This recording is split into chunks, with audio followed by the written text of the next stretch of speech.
Proper installation of the dock cross brace system. Place the bracket on the post and place the cam into the bracket. Secure the cam bracket in between the U-bracket with a bolt and a nut. Also be sure that the hole holding the wire is below the hole on the bolt. This will assure that the cam will lock once it is lowered down to the lake bottom. Installing the top bracket will have a set screw on the side. Make sure the set screw is always underneath the dock to ensure that it will not scratch boats or so that your boat cushions will fit properly.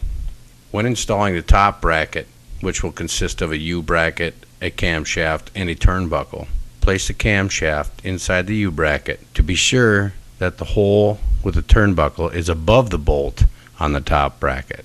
This will allow the cam to lock in when downward pressure is applied to the cam. After hooking up the bottom bracket and the top bracket, slide the bottom bracket down the post until it reaches the top of the base plate. After reaching the top of the base plate, stretch the wire with the chain over to the turnbuckle. Hook the chain into the turnbuckle, making the wire as tight as possible without having to turn the turnbuckle. After doing so, pull up on the top bracket until the wire has tension on it. Repeat this process across the section of the dock to the other post. After the turnbuckles are secure, begin to tighten them and tighten the set screw on the top bracket.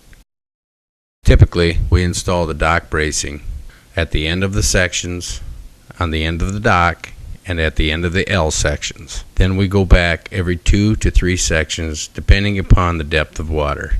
Deeper water, it's usually every 2 sections. Once we get to 4 feet of water or below, we go to 3 sections. This will keep the dock sturdy for many, many years.